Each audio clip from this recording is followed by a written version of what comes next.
अगर सत्य स्वीकार करते हो प्रियालाल मुझे चाहिए, तो इसे लगन कहते हैं। इस लगन में ऐसी अगन है, नारायण हरि भजन में ये पांचों न सुहात, विषय भोग, निद्रा, हंसी, जगत प्रीति और बहुबात, अच्छा नहीं लगता। जिस नींद में आप सुख लेते हैं उपासक उस नींद को धिक्कारता है। इतने घंटे हम भगवत विस्मरण करके अचेत अवस्था में पड़े रहे, नहीं, वो कम से कम नींद को स्वीकार करता है। कम से कम, जितना कम, कंजूस की बात, जितने कम से काम चल जाए। एक समय तक ये नींद परेशान करती है, फिर आप बुलाएं भी तो नहीं आएगी। जब आपका शतोगुण बढ़ेगा, भजन बढ़ेगा, फिर ये आप इसको निमंत्रण भी दें कि आ जाएं। निमंत्रण देने को मतलब अनुकूल वातावरण, सुंदर शैया, सब व्यवस्था कर दीजिए, नहीं आएगी। जब मंत्र और नाम को पकड़ लिया मन ने, फिर पूरी पूरी रात व्यतीत हो जाती है उपासकों की। एक मिनट के लिए नींद नहीं है, पर कोई थकान नहीं, कोई श्रम नहीं, क्योंकि जो नींद में थकान और श्रम दूर होता है वो संसार का चिंतन ना होने के कारण, और वो भगवत चिंतन का आनंदमय स्वरूप जब उसके हृदय में चल रहा है, संसार का चिंतन नहीं है, तो उनकी इंद्रियां थकान और श्रमित युक्त नहीं होती कि अब तो क्या करें, आज नींद नहीं आई, बहुत परेशान है। अभ्यास तभी मानी जाएगी आप में मुमुक्षुता है, आप में लगन है, जब आप नींद पर शासन करें। हो जाता है प्रारंभ में थोड़ी कठिनता पड़ती है, लड़ना पड़ता है इससे, और एक समय फिर ऐसा आता है कि जो आनंद की उमगन होती, तमोगुण का सुख है ये नींद। ये कोई हमारा सुख नहीं है, हमारी मांग नहीं है, सच्ची मानिए ये नींद हमारी मांग नहीं है। हम कभी सोते ही नहीं, जो हमारा स्वरूप है त्रिगुणातीत है, कभी उसको नींद की जरूरत ही नहीं है। आप समझ नहीं पा रहे, शरीर को मैं मान करके आप इसका बहुत आदर करते हैं कि भगवत नाम चिंतन, भगवत गुण कीर्तन, श्रवण कथन में भी आप इस तमोगुणी वृत्ति को आदर दे देते। नहीं, इससे लड़ना होगा। विषय भोग, विषयों के बिना यह शरीर नहीं चल सकता, क्योंकि इसकी रचना ऐसी हुई है। तो वो विषय जो भगवत भजन में सहायक हैं, उपासक जो भगवत लगन को प्राप्त हुआ है वो उसी को स्वीकार करता है।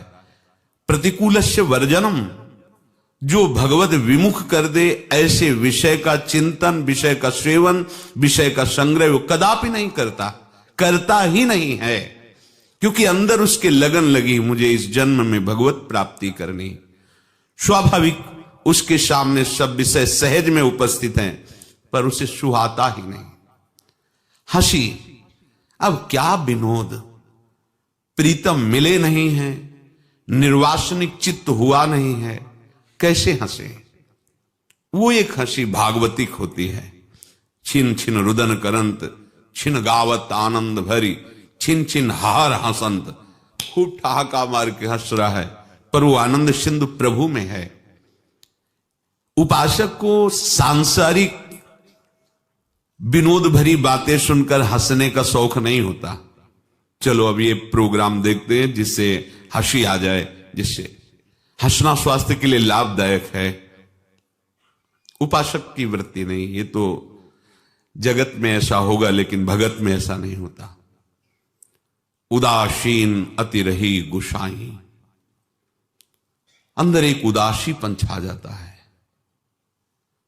जब तक प्रीतम मिले नहीं तब तक वो उदासी हृदय में और बाहर भी अनुभव में आनी चाहिए। बहुत बड़ी से बड़ी सुख सामग्री प्राप्त होने पर कोई हर्ष नहीं है, बड़ी से बड़ी सुख सामग्री नष्ट होने पर कोई शोक नहीं है। इसे उदासीनता कहते हैं। न हर्ष है न शोक है, न मित्र है न शत्रु है, वो उदासी रहता है। ये उदासीनता भगवान की कृपा से आती है। इसमें फिर किसी विषय संयोग की इच्छा ही नहीं रह जाती।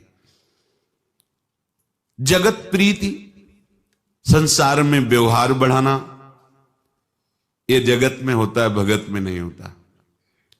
भगत तो समस्त संबंधों को मिटाने के लिए तत्पर रहता है।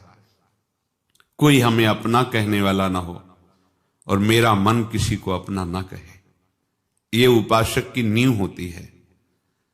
जो उपासक भगवत प्राप्ति की लगन और अगन से युक्त नहीं हुए बात नहीं समझ सकता, और जिसके हृदय में आग लग चुकी है, बस अब तो मुझे भगवत साक्षात्कार करना है, वो समिटता है, फैलता नहीं है, परिचय बढ़ाता नहीं है, परिचय मिटाता है।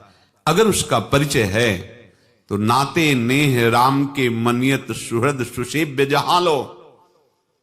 जितना भी परिचय है वो श्री जी के संबंध से है, प्रियालाल के संबंध से है, उसका जागतिक संबंध से कोई परिचय नहीं होता। जगत प्रीति और बहुबात, जैसे कंजूस एक एक पैसा संभाल कर रखता है, ऐसे ही वो उपासक अपनी एक एक श्वास को संभाल कर प्रभु के चरणों में समर्पित करता है।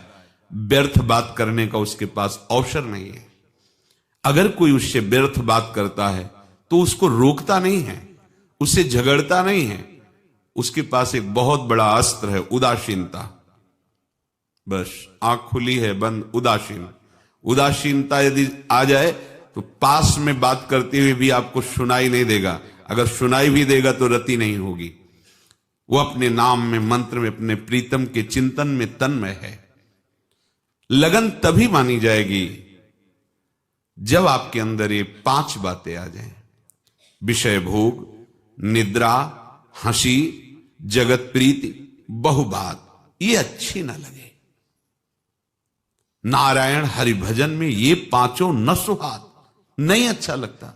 अगर ये अच्छा लग रहा है तो अभी मुमुक्षुता जागृत नहीं हुई, अभी लगन जागृत नहीं हुई। इसमें तो अपने प्राणों को जो सारा जगत प्यार करता है, वो पुष्प की भांति चढ़ाने के लिए उत्साहित हो जाता है, जिसके अंदर मुमुक्षुता जागृत हो जाती है। नारायण अति कठिन है हरि मिलन की बाट, या में पग पीछे धरे प्रथम शीश दे काट। शीश काटने का तात्पर्य है अपने अहम को, अपने महानत्व को प्रभु के चरणों में समर्पित कर दिया।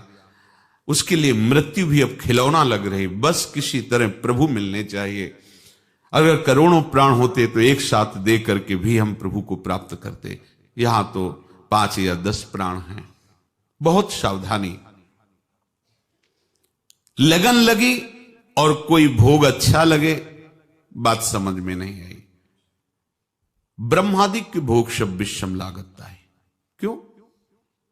क्योंकि विरह कमंडल कर लिए बैरागी 2 नयन, मांगत दर्श मधु करी, छके रहत दिन रहन।